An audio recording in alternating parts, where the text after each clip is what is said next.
I'd already decided that I was going to do it. What pushed me over the edge was seeing somebody else running a restaurant and running a business, and seeing the kind of opportunities that they had and the way that they wanted to manifest that. I went to see Anthony Bourdain reading. He came over and sat down, and he had just shot Portland. And I said, I'm thinking about this wine shop in Portland idea. And I explained it to him, and he said, like, without a second, he looked at me and said, that's perfect.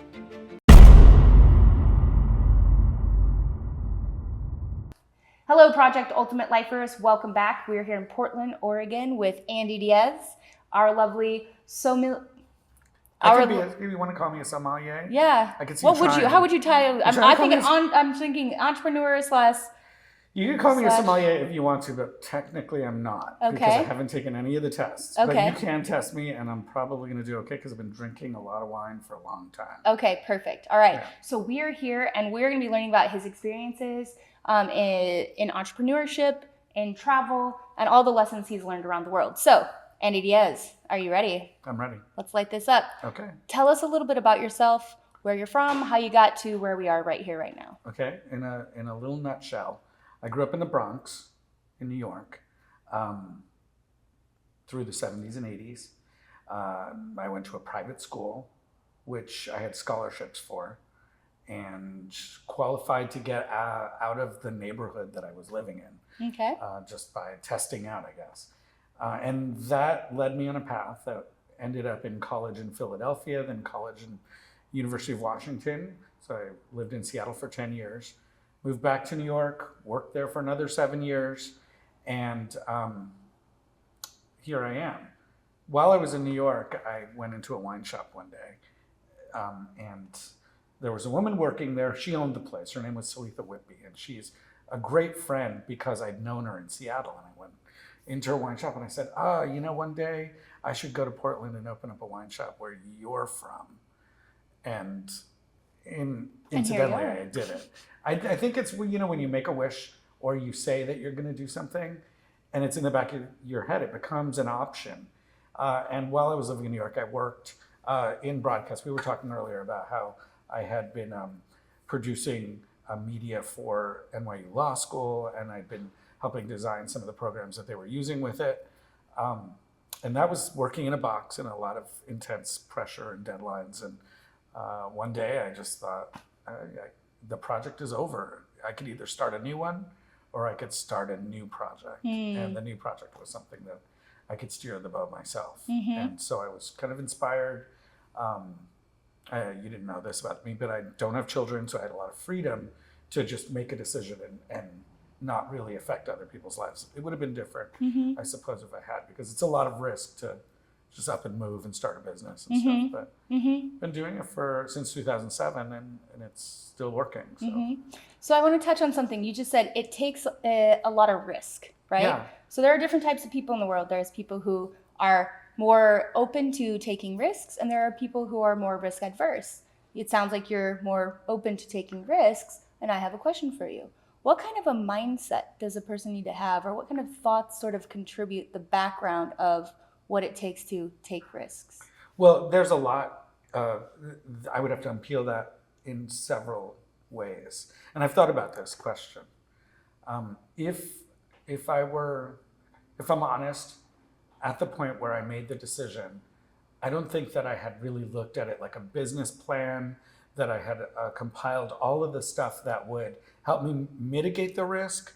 I think I was just saying it like I could go and do that. And I felt confidence in doing that. But I have to say that I did see that there was a couple in Brooklyn that were doing a wine shop, and I looked at New York Magazine had done a list of how they accomplished it, including how much they budgeted and how their business plan worked.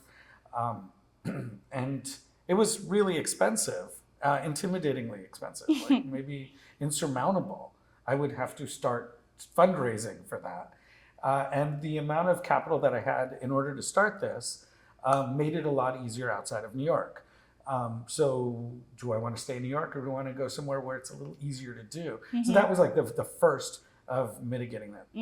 And I think once I made it here, or once I came out to visit a few times and realized how, especially in 2007, where the rents were a lot cheaper, and some of the neighborhoods like where we are right now was sort of in transition, kind of developing between one generation and the other. I saw it as an opportunity, with people moving into new homes, maybe renovating their kitchens and getting a little more into that wine would be a good idea for the neighborhood.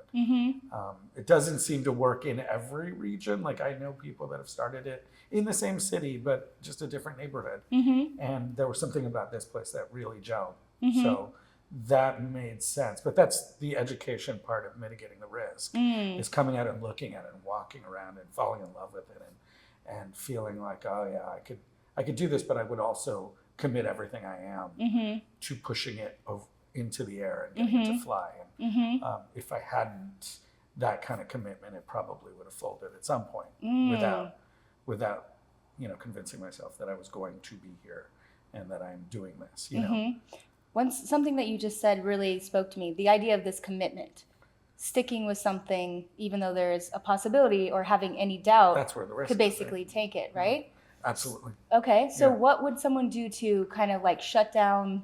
Because obviously, we live fear, false evidence appearing real, fear. Right. Those things come up. How does somebody, or how did you kind of balance some of those maybe like unhelpful thoughts that could have come up, or did they? Maybe you just believed them. Oh, they did. Well, this reveals some more of my personality and life experience. But back in 2006, this would have been, I'd already decided that I was going to do it. But what pushed me over the edge was seeing somebody else running a restaurant and running a business, and seeing the kind of opportunities that they had and the way that they wanted to manifest that. But they are even more risk. They're stepping into bigger risk because food service is a lot harder. The margins for survival are a lot smaller, and so in knowing people in that industry and seeing how they regard things like location and style and creativity, how you apply creativity to a business, hopefully brings the people right. You kind of still have to take a little risk, but so I went to see Anthony Bourdain reading, and I had known him from working on that project in Puerto Rico. I did No Reservations Puerto Rico with him, and I went to see Nasty Bits he was reading at a bar, and I pulled his jacket. I was sitting in like a booth, and he came over and sat down, and he had just shot Portland. And I said, I'm thinking about this wine shop in Portland idea. And I explained it to him. And he said, like, without a second, he looked at me and said, that's perfect. That you can do that. And he just said it, just by him saying it, and me knowing him. And we had known each other for a year and a half by then. Just him saying, you can do that. I could see it. And then I said, I'm risking a lot. I'm putting everything I have into it. And then he said, well, then you won't fail. Because you have everything in it. And I think that where people maybe are off the cuff, if you're going to take a risk, then you have to be ready to back the risk up and like go for it. And if you have friends that need to help you, like talk to people, communicate with other folk that maybe are in the industry or maybe could help you with capital if you're ever in dire need. But I think if you have the opportunity to make a life-changing decision like that, I certainly wouldn't do it lightly. But to hear it come from him, because he had just come from Portland, he had seen the city 6 months before, and I hadn't come out to visit yet to decide if I was going to do it. I was still thinking at the time, and he convinced me that I was going to have to work. So, you shouldn't be afraid of work. If you're taking risk, then you have to be willing to back it up. And who better to back you up than you? Right. Yeah, I love it. They often say, if you're going to make a decision, go all in. Don't really teeter. So burn your bridges. So for example, I was teaching in Doha, Qatar, right? I'd been there for 4 years, and I had mentioned, I was on this vision since 2017. I let my teaching license expire. I have now, to make sure that this project is going well, have literally closed up that chapter and like gone all in. And you're right. Everything that is what this is all in, and it's so powerful. So congratulations for you for hearing that and like really, Yeah, it was a big jump. There were days because I had a steady job at NYU. So if I had kids, my kids would have been paid for their tuition would have been covered. That's something that career people would look at and say, hey, there's a reason to stick around. Right. That's a big Yes. $400,000 I'm not going to have to pay. But because I wasn't doing that, and also I remember that I had to, like, I was connected. Like, I work hard. I work hard here to the point where people think I exploit myself, but it's just me. I work hard only because I like to lead from the front. I want everybody to see me working. The boss does not take a day off, or I'm kind of driven in that way, and I want to be the example for the space. I love that. I want that for my team. And I did that for my team when I was working at NYU. And I was driven we accomplished a lot more than I think somebody else would have, because they would have looked at the paycheck and been like, well, this is my job and this is what it is. But I took a look around at the time, and I was working alongside, maybe in support of, really incredible people that were doing civil rights cases and stuff. And I just was inspired to push it. You need something recorded and put on the web, evidence stuff for a trial that you're having the kids learn. Absolutely. And I would be the first one to put their media up and show them how to use it and get them going. And it wasn't really part of my responsibility, but just that this is, a civil rights attorney that's fighting death row cases in Alabama. That's really important. And if I'm just a little cog in that mechanism, I'll be the best little cog I can be. And so you ran that. But I think in the end, what I wanted was a little more freedom for myself. And so ultimately, having a business that was enticing, because it seems like I can step away more, but even still, I like to be around more. I have to learn how to not manage it so tightly. But I think the inspiration was to be free and let that go, because it was driving me. I want to touch on something you said. So you mentioned when you had talked to Anthony Bourdain that he really supported your idea. How important is it? I know you said that you believed in yourself, right? Beliefs, thoughts that we think over and over again, right? Or you have confidence, I heard you say that, which is just the evidence that we can do what it is that we say we're going to do. You also said you made a decision, which is really big, right? Loved all of that. That's great. This is why you are here and we are here now. But you said that he specifically had mentioned that he believed that also you could do it. How important is it for someone else to kind of back you? Like we had mentioned this. How important is it for someone to kind of be that person, or is it necessary? Or I think it may be, especially where people are taking that big a risk. Like, what feeds us, what feeds my personality, certainly is to be around creative people. But creative people are taking a lot of risk in just being creative, right? They are driving that painting in a certain direction, or they're making music, and making music is a huge risky an opportunity for risk, because you have to make a living doing it. And so you're constantly jumping off you're constantly jumping off the high wire with no, or you're getting on the high wire with no net. And I feel that those people that are like grasping life and running at it, and maybe they get the bumps and the bruises as well. It's never going to be easy. But those people have the stories, So I think if you can come out, and it sounds like you are doing it, if you can come out of challenging situations or challenging yourself to do stuff, and then you can turn to someone who wants to do something similarly, or is on the verge of making a jump and they're not sure and they're a little trepidatious, it feels good to not only say, look, you can do it, and here's how I see you say you want to do it, and here's some ideas that I have to help you along the way. But you can manifest something. I mean, certainly there are some things that may be too much risk, but I wouldn't lay something in front of myself that wasn't attainable.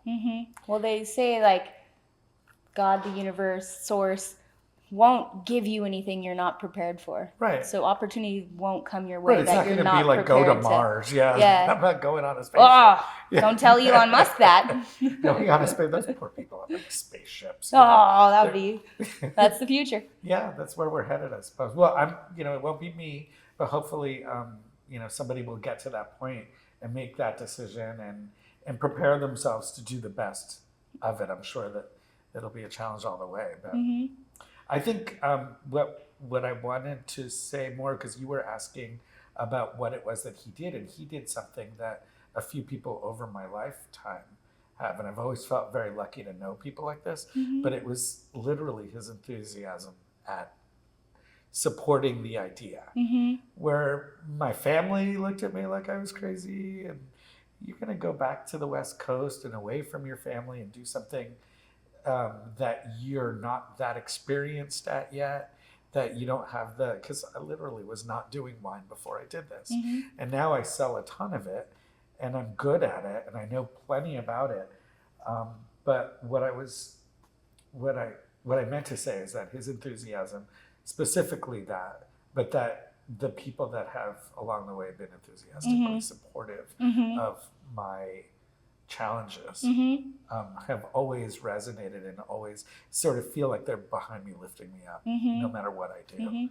Well, I suppose that probably works both ways. Not only can you feel it, if you're open to taking people's enthusiasm and encouragement, then that also makes us susceptible, probably, right, to also, if we're not aware or mindful, potentially being susceptible to hearing the negative feedback as well. Well, that, and also just being able to do it for other people, I think is really important, because we come across other people that are dealing with their challenges, regardless if they're negative or positive, if it's achieving something or if it's shedding something, whatever it is that we come across people that are doing stuff, they have they're close to it, or they need some guidance to go in a direction. And it's really fulfilling to give that to someone, to be, you can use me as a case study. That's great. But there are people that are doing incredible things and we shouldn't lose sight of that. And, backgrounds can be a little bit of an obstacle. But in the long run, the goal and the success and all the things that I get, I really have to attribute to those people that have been encouraging me along the way and giving me little, you could do it. Yeah, absolutely. And I would suppose, that is why coaching is such a huge industry now, is because people like me and whomever else, or people, like us, that hear that feedback, positive feedback, I'm like, yeah, that enthusiasm. Sometimes there are people that don't have that in their life, right? And then just paying for that person to be able to be supportive kind of does the same thing, I think. So that probably is why, that's such a massive industry. That's good of you, because you have the opportunity to affect a lot of people through your experience and your life pursuits. As do you, because you mentioned something, and I can test. Like, I'm just walking along, walk in. I have some friends. They want to do a bit of a tasting here, and you were so friendly and like open, and it was very much your character and the vibe of this place that I was like, oh, I kind of want to. Let's chat. Like, there's more here. Here we are. I'm really fond of that experience too, because I don't remember that they'd ever come into the shop. No, they live in Colorado. But what I liked about that interaction was that they were open to trying different things and learning about it. And it was a legitimate discovery for them. There wasn't anything about the interaction. They weren't putting on any airs about it, because wine can be a little like, hoity-toity. And they were just so genuine and good. Yeah. And then they came up and they, and I explained some wine, and they smart enough to understand some of the nuances that I was talking about, and maybe had some wine experiences. But that was the perfect interaction that I would have said, if I could have every interaction be like that with every person that came in here, that would justify it. Maybe I get a good percentage of people that are genuinely interested in, genuinely interested, not generally, but genuinely, like realistically interested in experiencing life, every sip of experience. Like, why does it taste that way? Or why do we get this? Or who did this? And why are they particularly important? And how small is this production? And how special is this thing? And if I can balance that out with not being too expensive, that makes a really good Mm-hmm. balance in a sales thing, Mm-hmm. And Well, go ahead. I'm sorry. Oh, I was just gonna say, I just remember looking over, and you guys were looking at this map, and you were talking about Moldova, and there was just like this That's beautiful right. exchange happening. Oh yeah. But something interesting that came out of it was you had a lot of stories about places you've traveled, your experiences, and something that specifically makes your shop unique, which is what? Oh. Uh, Which well, is specifically. the design of the shop really is to be a classroom for one. And I did that totally intentionally, that I wanted every customer to come in and feel that they had the keys to their discovery and that they could drive their own, but that it wasn't going to be Andy's looking down his nose at you as his customer and just shoving wine in front of you to drink, but rather teaching you the world, essentially. And if the camera were facing in the opposite direction, people would see a giant map of Europe and they could find their way through it and find where this wine came from and see the lay of the land to understand why it tastes the way it does or what's going on underground in some of these places. I'm fascinated by it. I've got jars of dirt everywhere. Like I want people to understand the part of making wine, and the expression isn't just having a glass of wine and just being just whatever and just drinking this bottle, but that there's something really interesting about it, and we can get to know it a little further and ask Andy about it, and then people will come back from that or send me a text in the middle of dinner. This wine is incredible, and knowing this gave us something to. I impressed my parents with this. Like there was something really good about your friends coming in, and I enjoyed that because I'd never meet people from Moldova, or not that frequently, and so to really find it on the map, I had to be honest and say I couldn't find it right away. But once you Well, this is an old. I think we discovered that this was an old map. We'll put the map up. It's from 1967. Yeah, I believe the Soviet Union was still up there, right? Yeah, the Soviet Union is still on the map, but that's not the part that makes the wine. It's down here. Yeah, of course. Yeah, no, they were good, and I love customers like that. And I think part of it. So there was some risk. I'm going to have to find a demographic that's going to be enthusiastic about drinking wine and come to a place that's kind of like driven with my enthusiasm. When I first started, I didn't know a lot about wine, and you don't know this about me, but I was jumping in like I was going to go full into it and learn all this wine. And at the beginning, I just didn't know too much, and I didn't know. Okay, there's a thing called Côte du Rhône, right? We all know Côte du Rhône. If you don't know wine, Côte du Rhône is right down the middle of France, sort of the middle, and as you go down towards the Mediterranean, there's a river valley. In that river valley, you get Grenache, Syrah, Morvet. But in the beginning, I couldn't tell you those three grapes came from that region. And it's kind of important that people know where Cab comes from or where Syrah comes from, And I studied it and I studied it, and I still was tripping on why I couldn't remember it until I started thinking about the world altogether.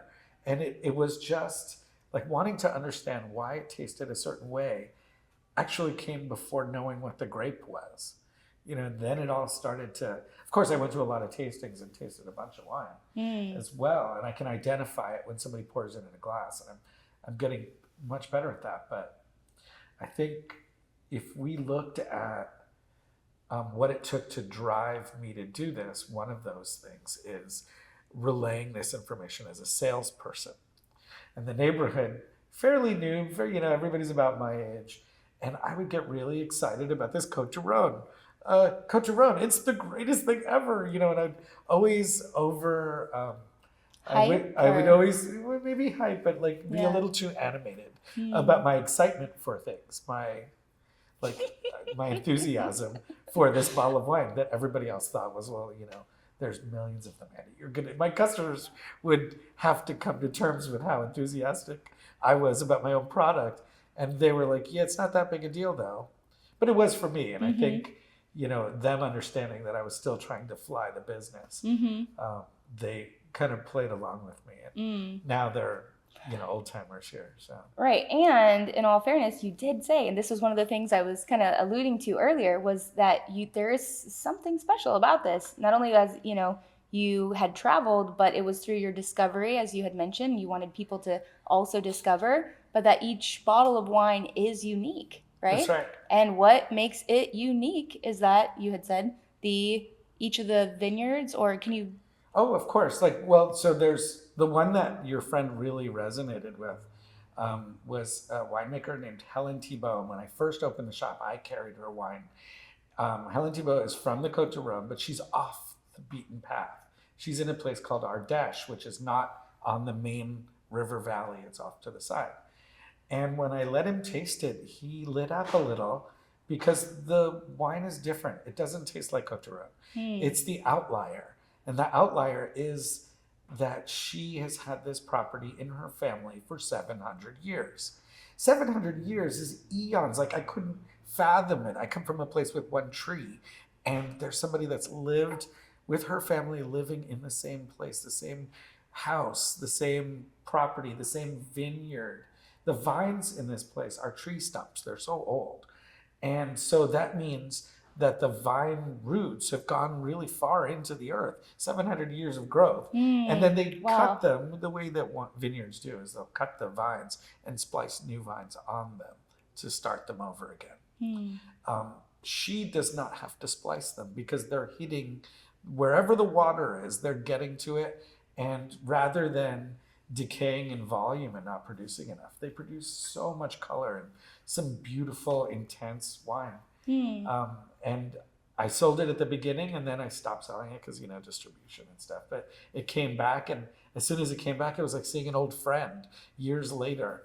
And now, if I get the chance to go to southern France to meet her, and Helen Thibault knows me, she sends me posters from her vineyard and stuff. I mean, it's just really charming that we've made friends through this business. But I get excited about things like that. And people will come and taste it, and I'll let them taste like normal Côte d'Rome.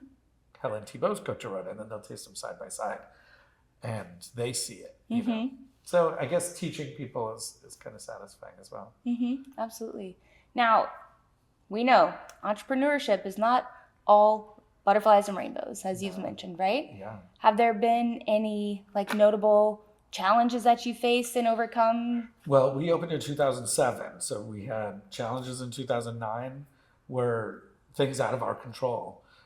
In my control was that I expanded into a big business and I picked the wrong year to do it. So then I was, scraping my knees and bumping my head on the fact that maybe going from 1,100 square feet to, 1,800 square feet might not have made it, wouldn't have been a good decision except for this. The location that we're in now faces the street, whereas the other one was on a side street. So my gamble was, will I be able to recover the signage and all of the stuff that I have to do into marketing and also building out the cheese shop. The cheese shop came after 2009. Because this is a wine and cheese shop. Yeah, so you get to have cheese while you're here drinking wine. And the inspiration for that was that people were coming to the wine tastings and bringing baskets of cheese. And I thought, well, what if they didn't have to bring that? They could just buy it here.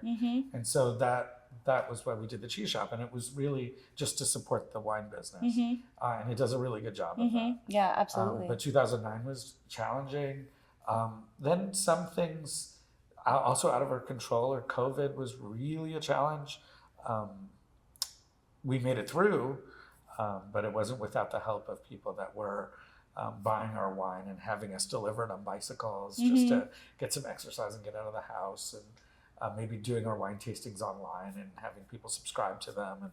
And we just got creative. Had to get creative, and also got creative with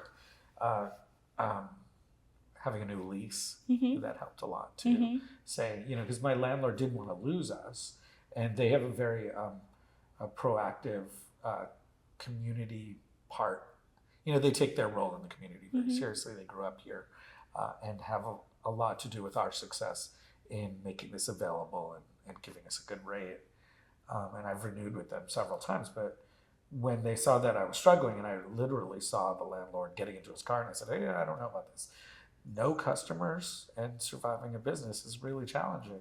And I was just upfront about it. And then he sent his management company to talk to me, and we we hammered out a way that we could get back up to those numbers, provided that the city start to open up again. And how I saw that we could sculpt the deal to be more, to be softer for us, just to get through that bit of time. I think a lot of people are afraid to make those negotiations, and I was just like, it's either I do it or I'm not going to be in Right. business. Yeah. And they were susceptible. You know, I mean, I have history with them, and have been here since I was the first tenant. Well, not the first tenant in the building, but the first in my original space.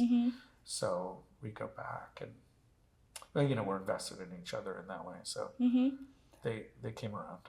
Awesome. Yeah. How critical is it for an individual success to have that support from other people? It's very critical. Can a lone wolf do it all? No, I think that, well, we have to remember a couple of things. Like some of the pitfalls could also be like like interior sense of self sometimes can rely too heavily on the success of the business. And so it's hard to do, but it's really important to feel, one, that you yourself can do it. And getting that from other people is really important. That someone has to remind me, this is a big endeavor that you took on. And there should be a big solution or a small solution, but it's not altogether impossible. But just being able to negotiate with myself that it's okay to stumble a little and to ask for help when I need it. And that's been very helpful to, you know, have people that I could turn to and say, hey, this is the situation. At this point now, it's really about the banks that help us. But, you know, in the beginning, especially where I was bumping my head, it was like a family member might be able to lend me some money just to get through the month. It was slower than I anticipated, and the capital wasn't there the way I wanted to make it month to month. But now we're doing it. What is one of your is there a particular moment in your kind of experience that has stuck out to you that really just like brought you joy? Yeah, I think a couple. I think travel has a lot to do with that for me.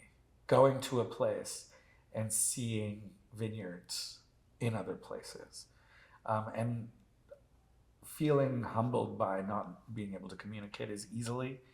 My last trip to Italy was just wonderful because I got to see a vineyard and I got to meet winemakers that barely spoke any English. So the negotiation for their business happens somewhere else. Somebody is dealing and brokering, but I went to see them. And to see their side of it was just lovely, because they, recognizing that I was selling their wine, and I was in northern Italy, and recognizing that the mom came out and, oh, you're working with my, you know, from what I can translate, and I speak Spanish, so it wasn't that hard, but you work with my son, and I was trying to buy from her. She wouldn't take anything from me. She wanted me to know how thankful she was that I was working on his behalf, and that we had this relationship that that really doesn't come across when you just buy from a rep and you look through a book. These people don't exist in a book, but they exist in real life, and to see them operating and working hard at their end. And, you know, we define this business by small producers, and we want them to shine brighter. And they don't always cost more, but they work harder. And you could tell when you go to see them and how proud they are of what they can do. And, you know, within a few generations, one family can go from, you know, whatever was happening around World War II to succeeding now. And that means so much to them, because they can literally remember when their family didn't have it and now they do. And so to see them get success or achieve their success at their end, and then to be the other half of it on this end, it's really kind of mystifying, like just to enjoy that with them. And I think that's why they were like so thankful that we're supporting their family like that. So yeah, absolutely. Yeah. Well, you know, life is a balance, right? It's a kind of a give and take. As humans, we're always looking for both pleasure to experience things that bring us joy and, you know, all of these feelings, But sometimes the opposite of that can be some pain. So in your experience, some people handle alcohol really well and are quite balanced with it. Have you ever experienced a time or been able to like intervene or support someone, or what is your take on, kind of balancing Sure. consumption versus like for health or Well, I all would the other start variables? personally before I even talk about other people's experiences. For me, I buy the wine for the shop, so I'm constantly tasting, and I spit a majority of it. We have to just to get through a day. Or if I go to a commercial tasting where there's, it's a hotel ballroom full of wine tables, you can spit all the wine you want, and you're still going to get it through your face, kind of absorbs it through your cheeks and stuff. And so it's really important for me to recognize, and this happened not really, I guess, gradually in talking to other people, that I like the drive that I feel. I like to have projects going on. I feel compelled to paint the house and do the yard and walk the dog and cook the dinner, and I want everything. And I want to live life to that quality of every part of it, that I don't want to just eat fast food because it's convenient. I want to take the time that it takes to make a good meal. To live all of those things, I have to make better use of my morning time, which is I cannot wake up with a headache. I cannot wake up groggy and weighed down by having had too much to drink the night before. And if I have the opportunity, if I'm being realistic about what it takes, it really is to modify what it is that I put in my body and to take it that step up. I will drink it if I like it, and I'll have a glass and I'll savor it more, and I'll think about what I'm doing as I taste it. I think there are people that are within the spectrum of alcohol experience that maybe physiologically can't, that there may be some allergy going on. Because I'm so sensitive to sugar that, and we said this before, that I got a little fruit fly in here. I'll have sugar and have a headache the next day. Just from a Jolly Rancher could give me a headache. So I definitely want people to understand themselves. People will come in saying that they have problems drinking. Certain wines give them headaches almost immediately. And so we start talking about how wines are made, where preservatives come into play, what the scale of wines that have added preservatives, if that's what their health is requiring. I might steer them towards something that they can enjoy better, that maybe doesn't have as much alcohol in it, or no alcohol if alcohol is the problem. And I think that for the sake of people's lifestyles, or even their safety, or their need to achieve everything else, and I'll say this in a funny way, that I love to sell wine to people, but it's not the number one thing in their lives. Shouldn't be. Because in this neighborhood, we have a middle school. And if parents are coming here instead of going to watch their kids play Little League, then I think there's a problem. And I would be saddened by that, to know it. And I don't see it, but I feel like if we keep it in its place, it's just wine. I adore it because it's so much. It gives me so much, and it lets me travel and enjoy, this side of the world that I didn't even know existed. But I want people to recognize where it deserves to be, and make sure that their lives are full in the way that they're supposed to be. Beautifully said. Yeah. Are there any strategies that you know of for people that you encourage to kind of, if they're having a difficulty with like controlling consumption or wanting to moderate or drink less? Like, for example, you gave me, I don't drink alcohol because also the same, I want to be, highly productive, etc. But so I'm always happy with just the water. But you gave me this Einz White Zero sparkling rose wine. It tastes, I almost got actually a little bit like I picked it up thinking I was going to be drinking water, and I had a sip and I was like, oh my gosh, I just had wine. Did I drink your wine? And then I was like, wait, that's a, okay, holy, yeah. It's an interesting product. It tastes just like a rosé would taste. It's made by a winemaker that actually makes wine as well. So they're not outside of the wine. They're not foreign to the winemaking process. They're adding the removal of alcohol to their process, and they're doing it in a way that I think as far as I'm concerned, it's probably something that they own, because I've tasted others that I wouldn't want to sell as vigorously.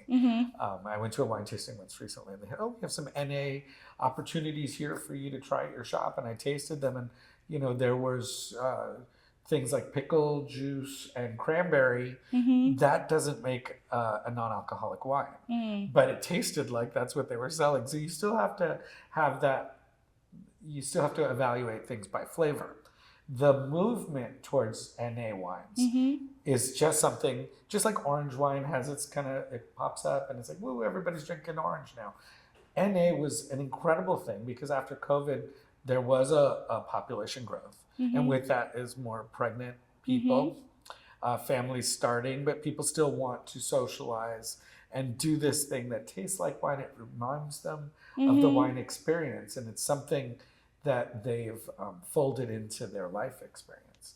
But they certainly don't need to in those circumstances. And people have continued to buy them even after, or recognizing that maybe after a doctor told them that they had to cut back, here's an opportunity to enjoy the same flavors, but without the, and some even distilled spirits are coming in non-alcoholic. So yeah, definitely having some kind of, supplement.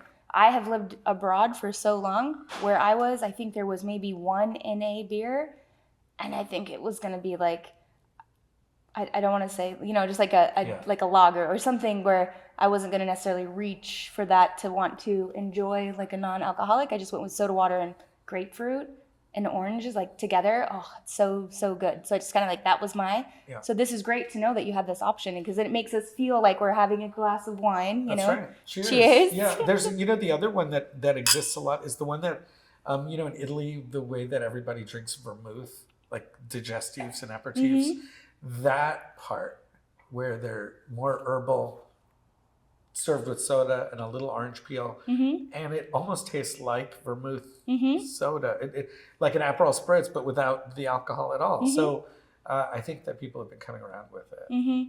It's nice to see. Yeah, amazing. So you've done a lot. I think you even mentioned, in our pre-conversation, you had done work for Anthony. I mean, yes, you mentioned, but you also said something about Puerto Rico, which seems like a huge achievement. Do you want to? That seems like a huge thing to have achieved.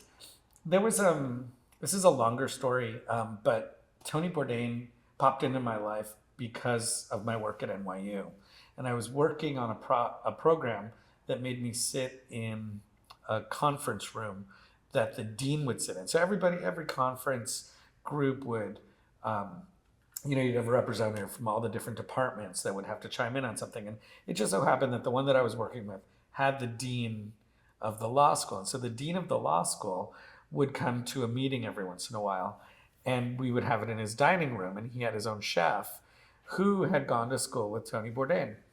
In the amount of time that it took to wait for the dean to come out of whatever other meetings he was in, we would sit there and wait, and lunch was about to start, maybe 10, 15 minutes.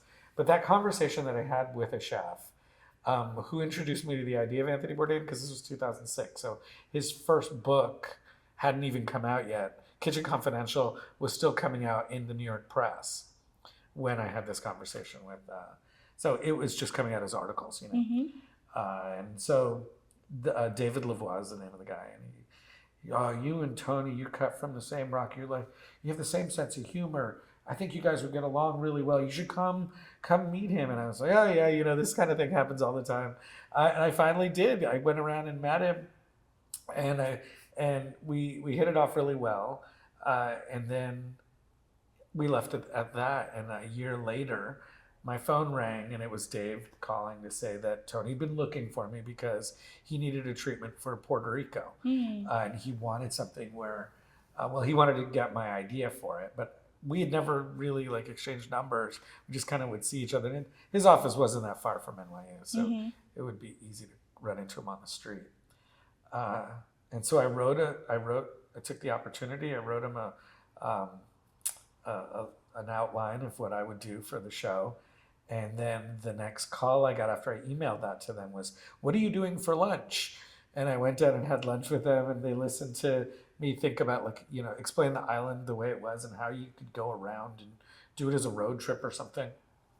but here are the major things you would want to stop at, and this is the sport. These are the sports that are big in PR, and the food is this and that, and you're gonna get some street cred if you come back having eaten this. Like I gave it to him, and then at the end of the conversation, they asked me if I would be the person that hosted him on his trip, and it wasn't.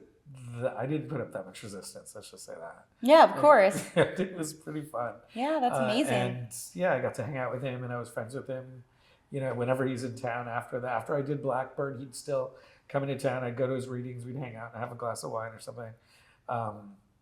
Smoke in the back alleys outside of some movie theaters. Like just Tony stuff. He ended up with handlers towards the end, and it was hard to really spend time with him. But it was interesting that he and some other people that I definitely would say I'm very lucky to have met and crossed paths with and shared an ideology about life in the world.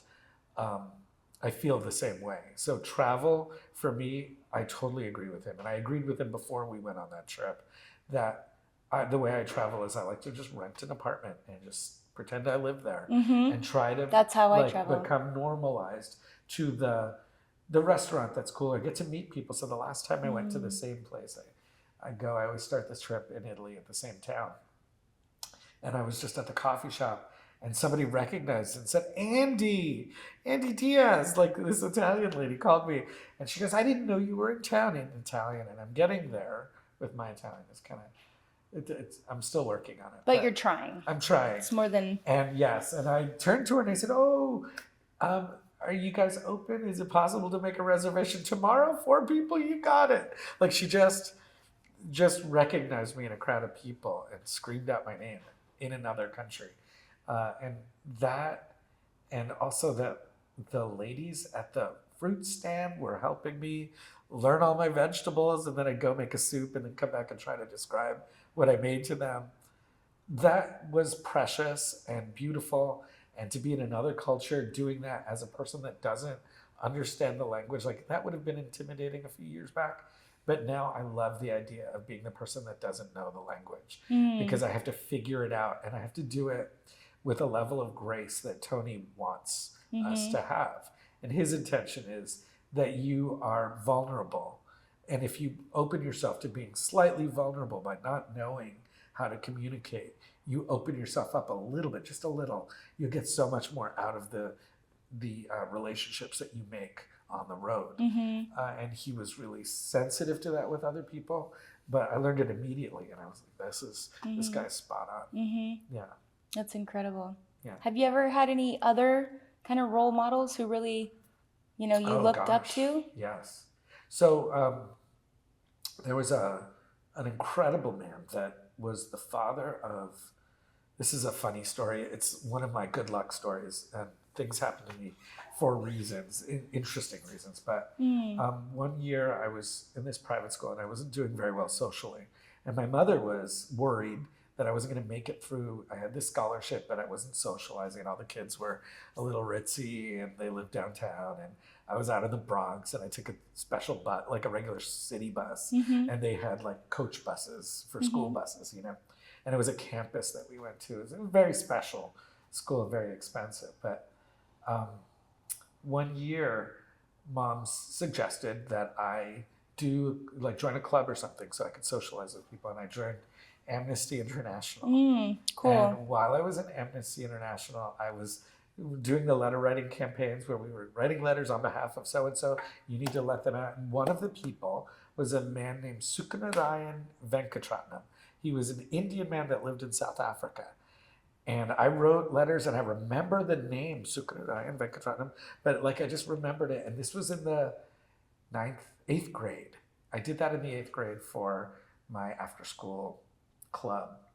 2 years later, a kid named Ravel Venkatratnam came to my school, and he was Indian, and he was from South Africa, and his brother was 2 years younger, and his name was Nolan, and they both came, Ravel in the 10th grade, and Nolan was in the 8th grade, and they were the kids of the person that I was writing on behalf through Amnesty International, and I didn't make the connection right away because the name's funny, and I just didn't get it, Anyway, I went to their house, and one day they called him Sonny because his first name was kind of too long and too hard for people to remember. And when it occurred to me that this was the man that I had been writing letters for, I broke down. It was the most amazing, like, homecoming. And not only did you come to New York and send your kids to my school, but your kid is my best friend. It was like, Mom told me to do something really important. You have to join a club and, like, work to get something. And what I got out of it was this incredible friendship. So I'll never forget that. But Sonny was imprisoned with Nelson Mandela on Robben Island and had, just this incredible life of, he was a school teacher and then had gone to some school teacher meetings, and the government wasn't into it, so they threw him in jail forever. And like 2 cells down was Nelson Mandela, like really incredible life experience, having gone through the kind of torture and stuff that they would do to him. And his family was genuinely heart. They were just all heart.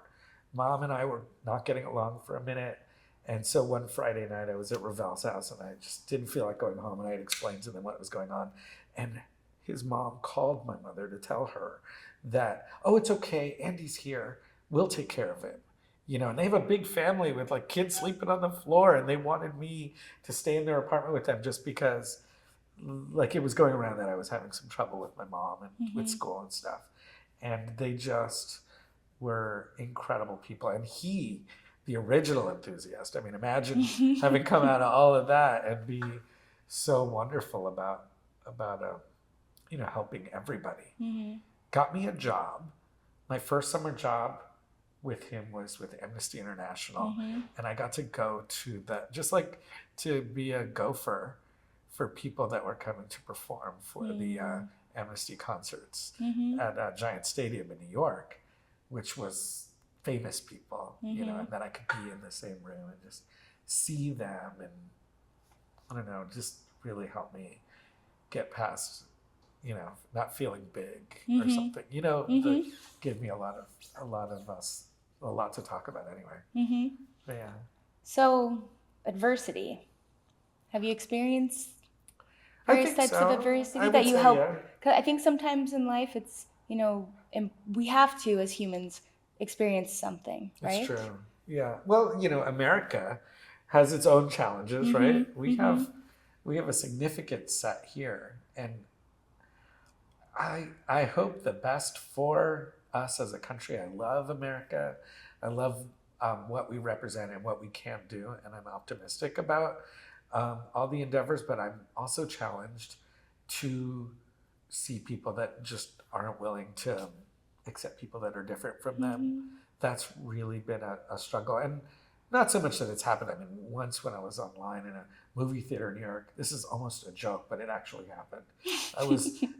Mom and I were visiting colleges up and down the East Coast, and we went up into Connecticut, and I was online in a movie theater. She went to the concession stand, and this little kid turns around and called me the N-word. And I went, me? Yeah, what? What are you talking about? Like, this little kid, he was 8. Like, I couldn't tell him that he was wrong. He was just there in the movie theater. But that, like, my sense of humor about that is that, first of all, it's ridiculous, just to experience that in life. But then it taught me something, that if people are going to see you as different, then you're different. And it didn't matter that he called me the N-word. He just saw me as different.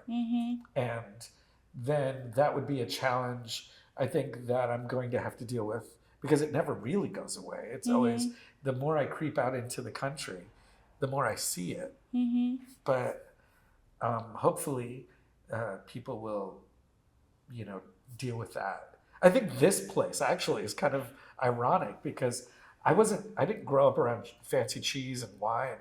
I kind of adopted that and took it on and like called it mine, right? And they have a reverse thing for people that go into ethnic food, but they're not ethnic. There's a term for that, cultural appropriation, and it's kind of looked at in a challenging way.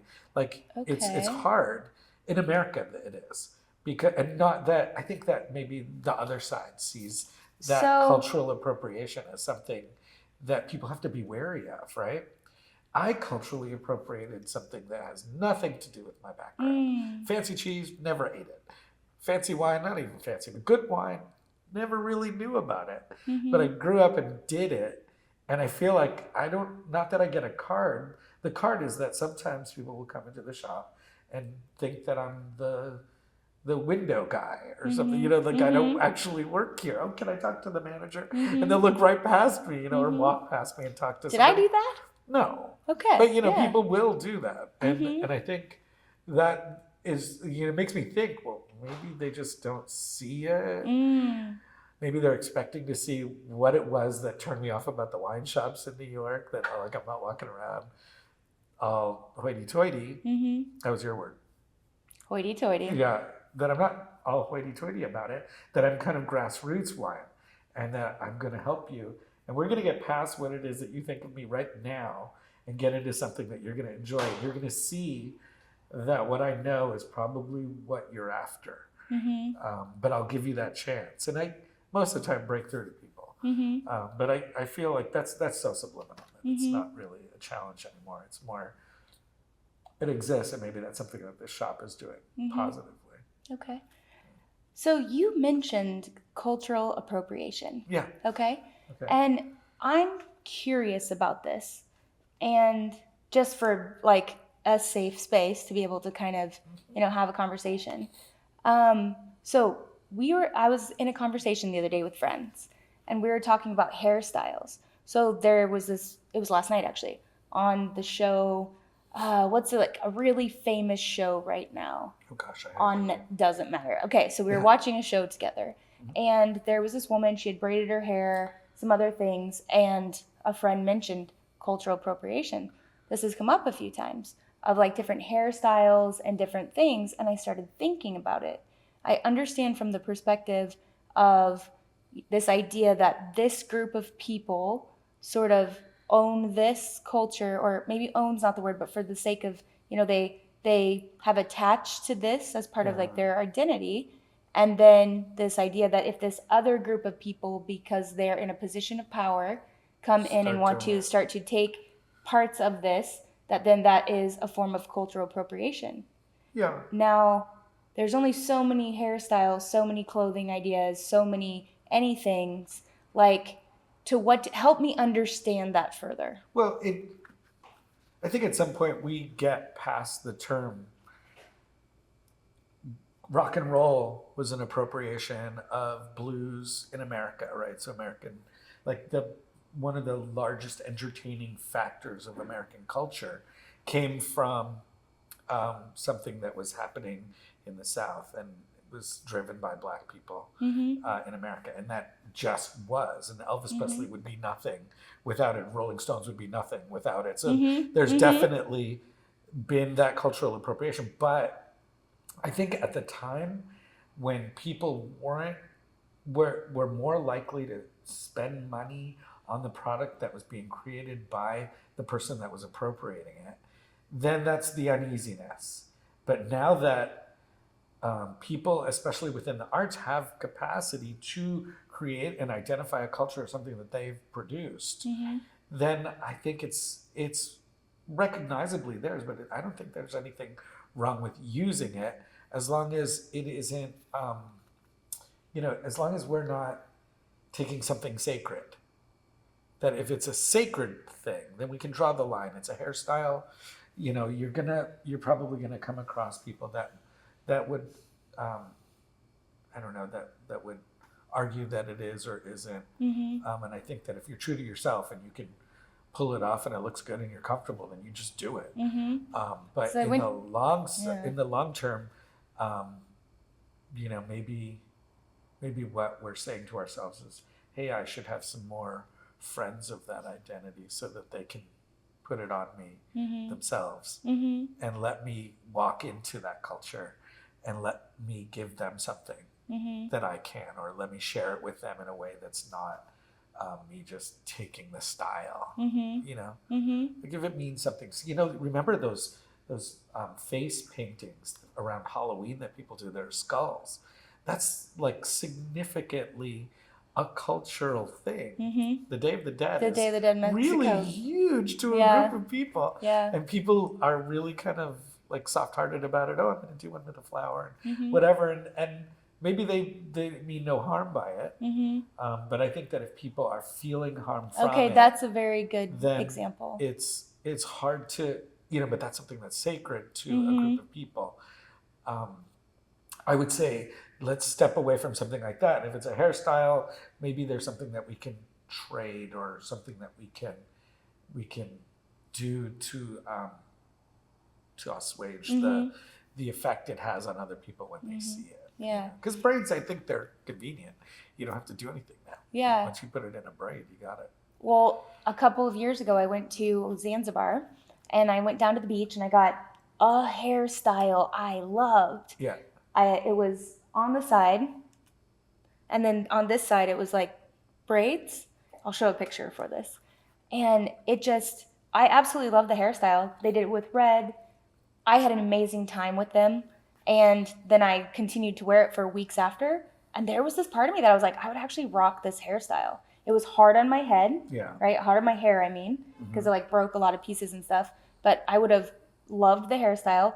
But then someone at that time had mentioned to me cultural appropriation. And I thought, okay, I hear you. And at the same time, because of that, and probably because of the school, I don't know, they let us all keep our braids in when we came back, but eventually they were probably going to be like, you need to, So, but so it got me thinking, obviously. And then this recent conversation, and then just other ways also, the world going towards globalization, is it a possibility? When people are taking from, they say don't reinvent the wheel, right? Just take what's out there, improve upon it, because that's progress. Right. Well, so if you're taking from these different areas and culturally appropriating or reappropriating, I guess in some contexts, then so where does the line go between, we're not I was just having this conversation in the car 2,000 years ago. We are so far advanced from then. Yeah. What if we would have? Well, not just that. Think of how the fastest growing demographic in our country is biracial. Like there is going to be a point where everybody in America kind of looks like they're from Morocco or Puerto Rico. Like it's just, we're heading in that direction. So Puerto Ricans are black and white and native. And that combination happened in 14, 15, 1600s. And it's just normalized, and like there's still on the periphery some very light-skinned Puerto Ricans, some very dark-skinned Puerto Ricans, but for the whole, if you picked us up and dropped us in Marrakesh, I think we'd probably fit right in, like we just look like this African Spanish thing that happened already. But I think as people are, that's the other thing that like parents, they care for their child, but they care for their grandchild. And if their child ends up marrying somebody of a different race, and then they have this wonderful child in their lives that is a product of that, that usually is all it takes to break it down. The grandparents will love them. Yeah, absolutely. If you're a grandparent and you still still can't look beyond race because you've got a grandchild that's a perfect pairing, then maybe I've seen it happen with my own eyes. Got to take a class or something. Just become better at it. I think that if you're sensitive enough to recognize it, then sharing that information with somebody and getting them who said it, cultural appropriation. Well, what do you mean? I mean, I really like it. It has this thing. Maybe you can help me with it, and befriend that person because you'll find that their allegiance to you will be a stronger thing than the hairstyle. Absolutely. Well, and I think I truly can say I have friends from all over the world that I love dearly, from, that are all, races and from different cultures. And it really comes down to the heart, and to some degree shared background or experiences. We've been traveling, or we're also expats, from our own countries, etc. So it really does lend to kind of create this more like compassion or empathy or understanding and a much larger sort of global view when you're looking at all the way the different global players are in the That's right. world, you know, Yeah. and how cultures are interacting, and then you have to ask yourself, what is progress? You know, Sure. are cultures going to keep continuing to maintain cultures? Will we blend? As you say, the emergence within the United States, will we continue to blend? I don't know the answers, Right. you know? Well, I think we have an interesting opportunity here because America has been such a melting pot for so long that other cultures haven't really put that effort in. And we can call it effort. We don't have to call it like somebody's knocking down the wall in the south border. It has been something that we have done on purpose. And my background, my familial background was my grandparents were all from Puerto Rico.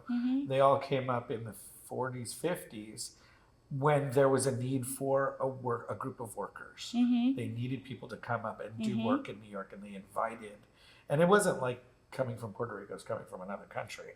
But there is a sense of immigration. If you're leaving a place where you speak a certain language and have a certain lifestyle, and you go to a different one, and you're dealing with culture shock, then that culture shock is language, and it's art, and it's also like, what do you do with your kids, and how are they going to feather in, and how do you assimilate, and is assimilation good? You know, within 2 generations, my family went from not really good to speak Spanish outside of the house to speaking Spanish all the time. You know, that we were able to let that go. But that was because they were really self-conscious of it outside of the house and felt that it wouldn't help them get a job or wouldn't help them. They just didn't want to stand out. You know, so when people say, "Oh, speak English," you know, you're just like, that's an old hat, you know, because we've already tried that. You know, now everybody wants to speak everything. Look at Duolingo. You know. Oh my, yeah. I'm learning every language I can on that. Well, just Italian. But, yeah, that's amazing. And there is such a thing as reverse culture shock.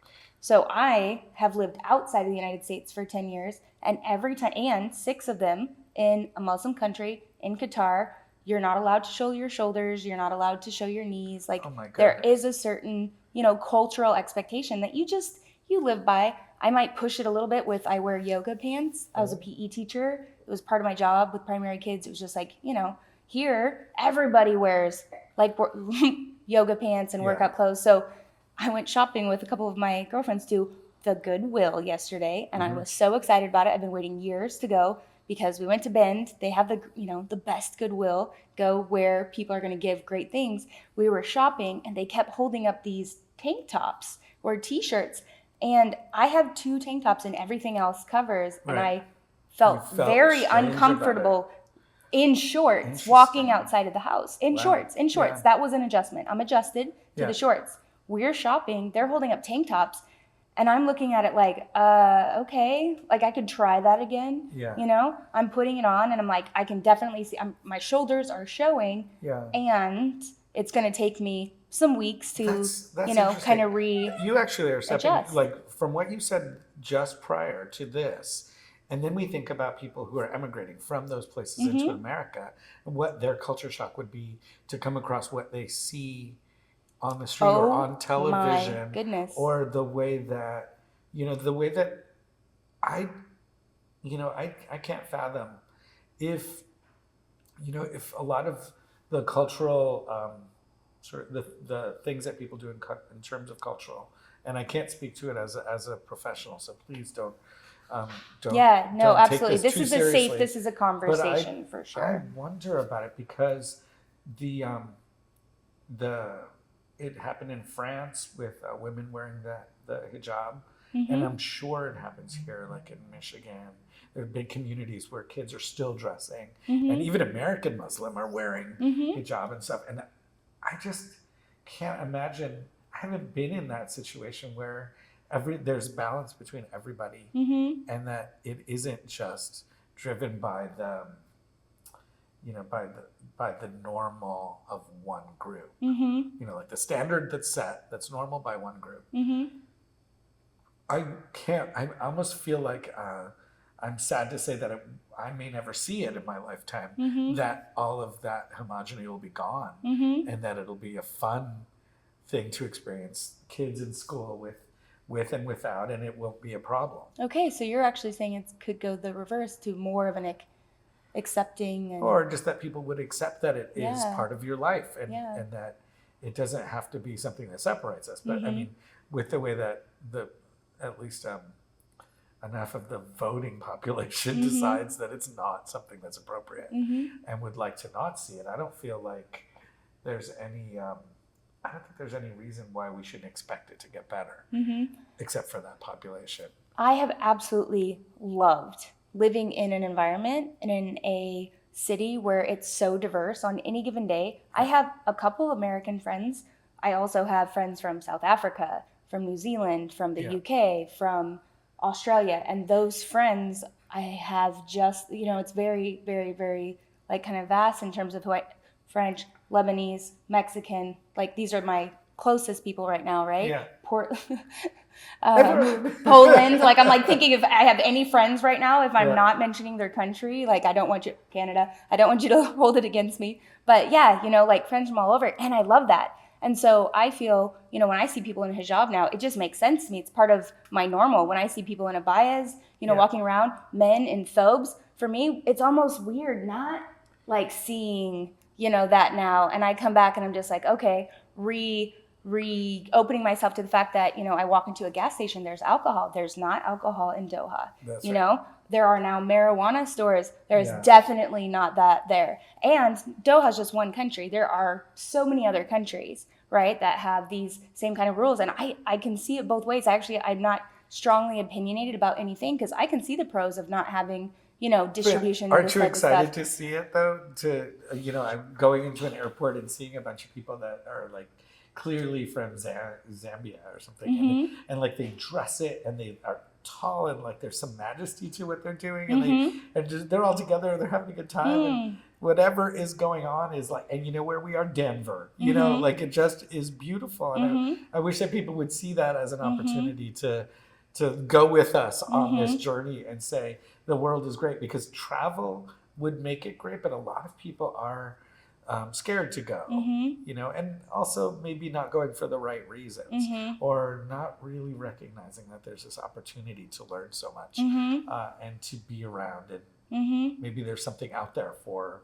I think you make friends with people, and you're probably really good at it because you get people to talk, and you're inquiring of them some part of their life and some story. So imagine if everybody had that. That would be. I mentioned really to wonderful. you, Yeah. I've been traveling for 20 years. Yeah. I just had my high school 20th reunion, been traveling, and I just felt like all of the people along the way, I wanted to start this channel when I was 26. I had a mentor, Betty Johnson, and I was like, Betty, I really want to do this thing. I want to interview you before you die. Yeah. But I didn't have it then to the knowledge, or, there's so much now with online courses about how to do this. This is how I learned.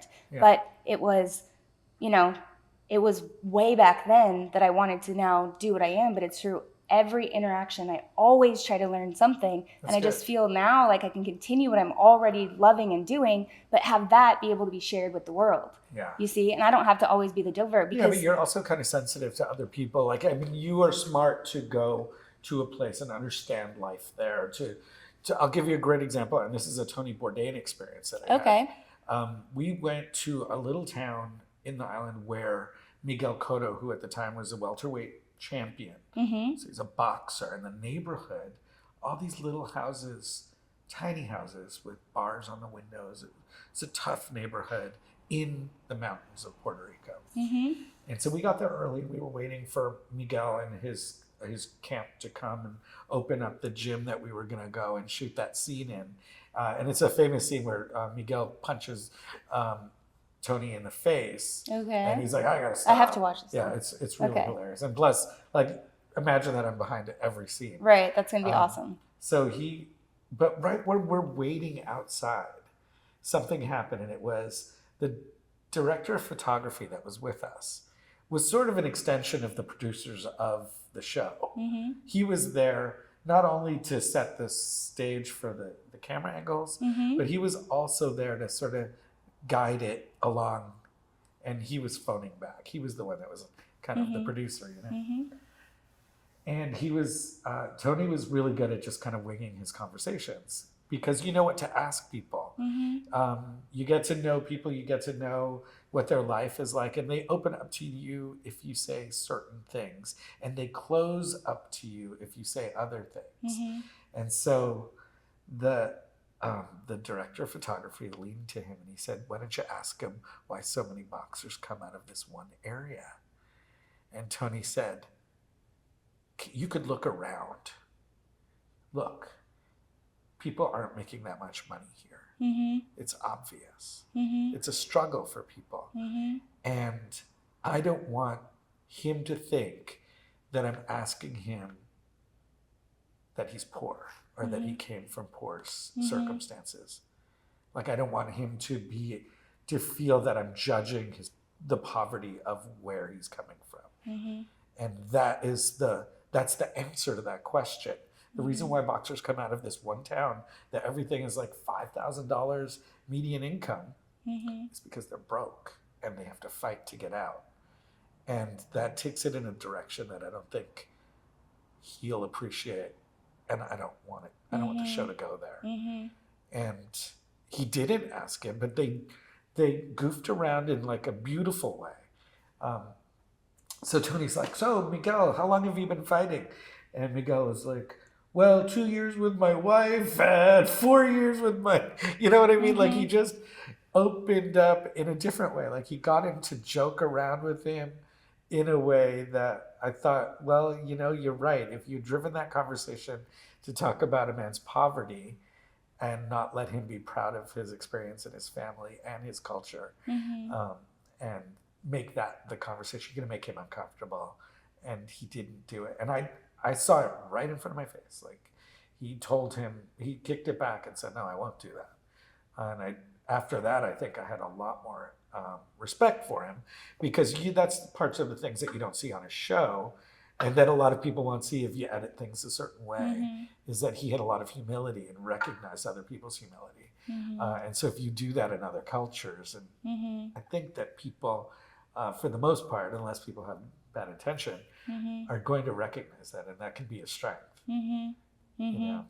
I think, though, in my own experience also, it isn't easy to adjust. So like, I know, for example, just based on what you said right there, it was hard for me in Qatar I don't think you're actually supposed to probably wear yoga pants. Oh yeah, no, that's not a good way to, right? to approach that problem. But I'm just saying, like, and I did, and it was one of those things where it's like, I couldn't disconnect with that one thing because it was just so much part of me. Right? And I think that's probably true with, like, say somebody's abaya, that is my yoga pants to me. I wear my active wear everywhere. I think it would be interesting to understand it from obviously you've done this, but to understand it from the perspective of the culture and what caused it to have these strict guidelines.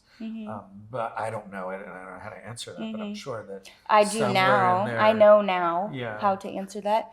And it doesn't make it easier to change something about you, which yoga pants, that's an innocent thing, right?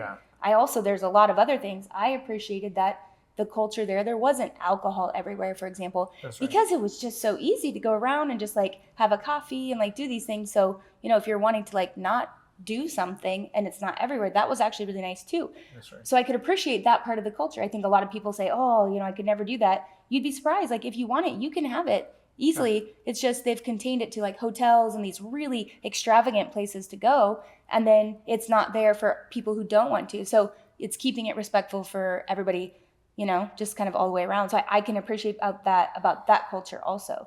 Again, it does take time for humans because we're so habitual. We have our own sets of norms, morals, all these things. And so when you go into it, that's why when people move here from other countries, I have a lot of kind of like empathy for what they're going through. That's right. Because essentially I've done the same, you're looking to just make your life better. I get that in a lot of cases. I mean, obviously there's so many different situations. That's the general thinking, of what I would think that people are trying to do or achieve. And so, that going into that, just remembering that it's actually not easy for those people either. And so, it's just awareness, I guess, mindfulness, because we're not always going to adjust. But like when we feel that discomfort, I learned this in college. I thought it was one of the best things I've ever learned, just being aware. We're going to have thoughts that come up that are going to probably not be the kindest, or maybe be a little bit,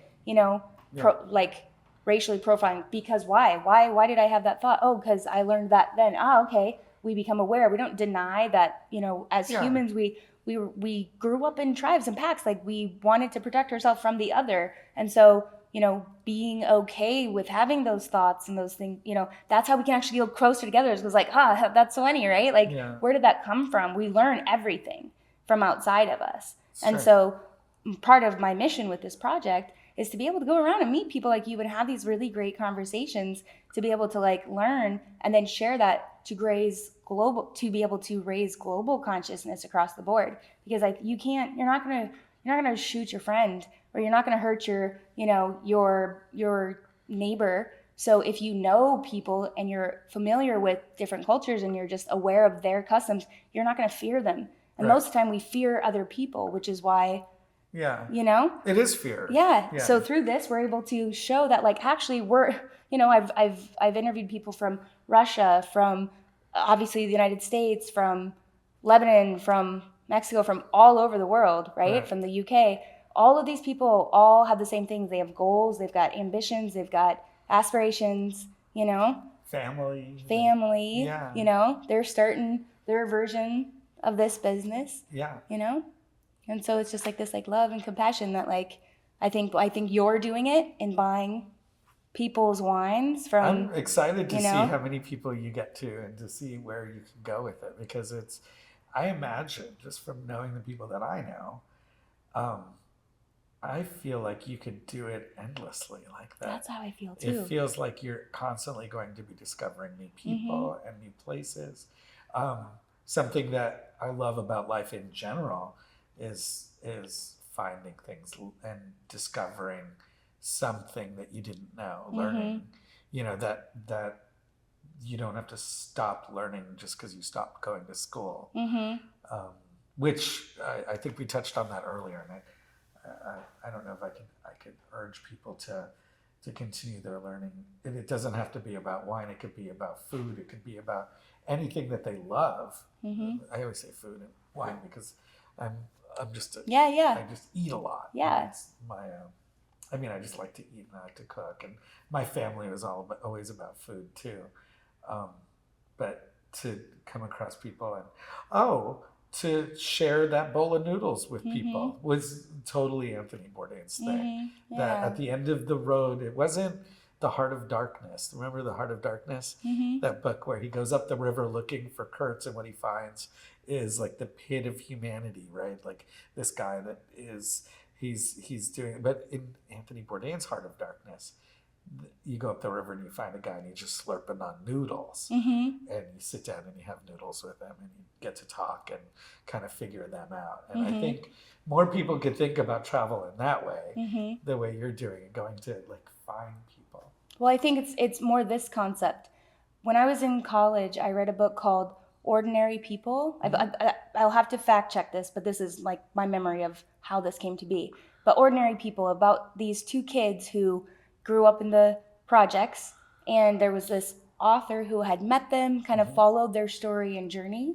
And basically from that, there's so many things, from, the kid who was saying no to drugs, who got, shot when he was just a bystander, not into anything, just school, leadership, wanted things for his life. Like, it was a heartbreaking book. But what it made me realize is that, there are extraordinary people everywhere in the world. And on my travels and my adventures, like, I meet incredible people. They're just doing like what some people would be considered the average, or they're, but you're passionate. They're passionate. Yeah. So I think through their stories and being able to connect with them, I would love to be able to speak to the Tony Robbins of the world one day, or the Mel Robbins, the people who or the Hermoses, or, the people who I really aspire to. At the same time, we're all students and teachers of life, right? So we all have something to learn from each other. I feel like we could chat for forever. And this is the first time I've ever had a full conversation. Yeah. Typically, I just kind of keep it to, but you're easy to talk to because you ask questions and you make me go back and think about things. But, there were some more of those weird life experiences. But I think I gave you the big ones that are important. Let's do this. Yeah. it does not have to be the end. Of course You're going to continue to go on and probably be this brilliant influencer around wine and education. Wouldn't that be great? Oh, well, what why I do, couldn't you? I mean, I feel, here's the thing, that there is a level of wine industry online, but I want to convey what I did here as my business model, how that conveys into what Blackbird could be online. Mm-hmm. And it takes some registrations to be able to send it all. Mm-hmm. But where can I, because part of what I want to do is be able to step away a little bit, so I'm not the face and person that runs this. And I think a lot of people expect me here all the time. Mm-hmm. And I want to translate this into the online world so that I can still we can talk a concept. It's a concept, like I need to make that transition. I know how to produce, and I know how to I know how to be me, which is the only thing I know how to do when I sell wine, is just be myself. What I showed you and your friends was just who I am. Right. So you're the next Anthony Bourdain of wine. Well, that is possible. That would be fun. And what would stop you? What would actually get in your way from actually making that a reality? Nah, nothing really. Like, money isn't that hard to get. No. And you said earlier, it's about the being. Yeah. Remember? Yeah. You just become what it is that you want by doing. It's not even that I want people to enjoy the wine so much as I want them to experience what I felt when I went to visit, like Claudio Viberti.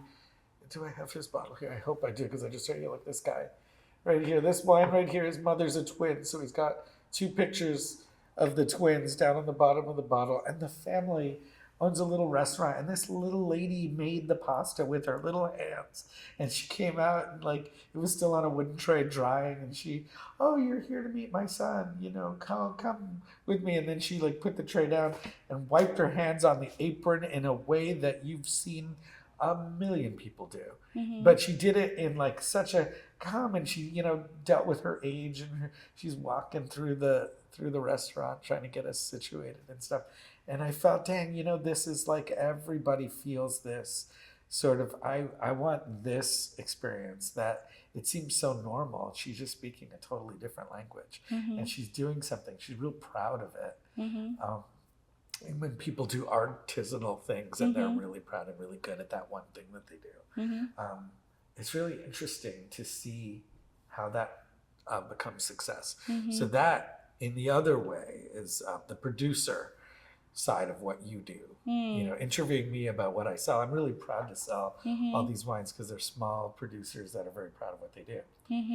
I want everybody to see the producers for who they are, and to see them deal with their struggles, deal with the weather, deal with the dog ran away, whatever it is that makes them just us, but watch how good they are at the one thing that they want to do with themselves. And it's like that, and watch them shine when they describe it and teach you how they do it. So that's what I like about the traveling part. It's ultimately, the wine is important, but the people are so incredible. Oh, so I asked you when we were preparing for this, what is your version of your ultimate life? Yeah.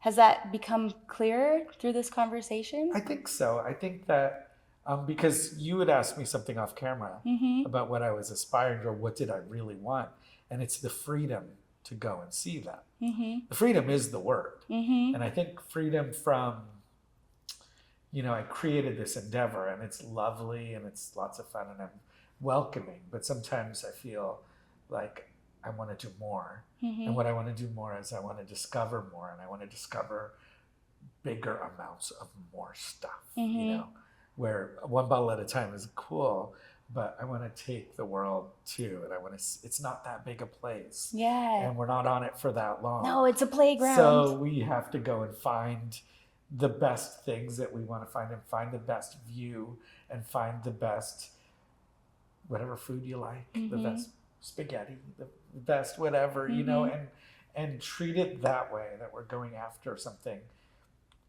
That way, travel is not that expensive. I think that people are like spending too much to stay in expensive places when they could be just stay simple and go find the best thing. So you come back and tell your friends, I had this one piece of cheese and it blew my mind, you know. Yeah. When people come back and tell me that, then I'm always, you found it. Yeah. So there is a tradition I'm forming. It's not there, so I'm totally open to feedback. Okay. But essentially, if you were able to give any advice, or you were able to, inspire somebody who's either young and at the start of their journey altogether, or maybe somewhere along the journey where they were ready to make a change, or to, do something different, or open a business, or start traveling, what would you tell them? How would you encourage them? Let's start with the younger person, the person that's making the first steps into something.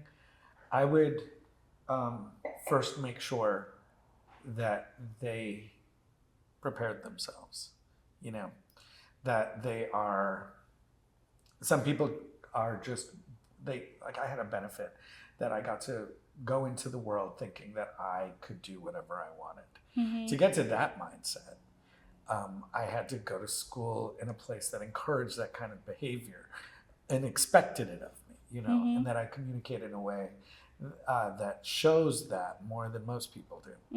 Right?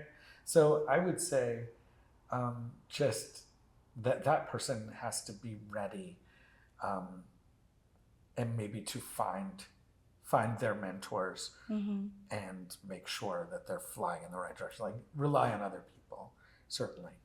Actually, mentors are all the way across.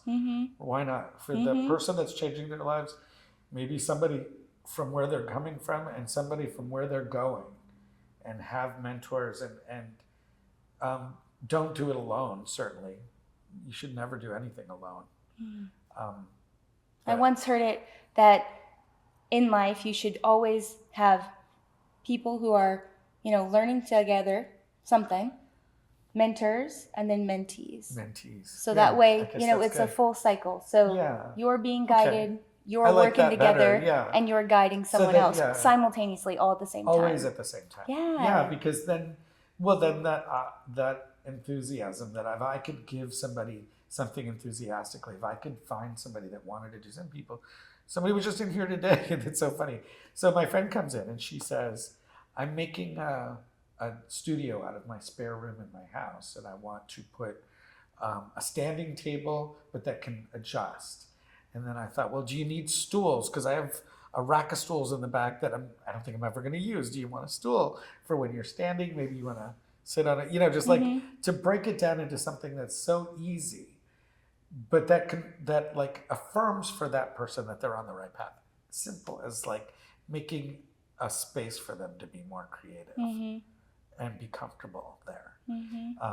I think if you could do that for somebody, and every person that you encounter who might have a small goal or a medium goal or one of their big ones, then you can be mesmerized by them and encourage them even without knowing how to solve problems, but just to show them the satisfaction of, it's really nice to know people that are enthusiastically going in a direction.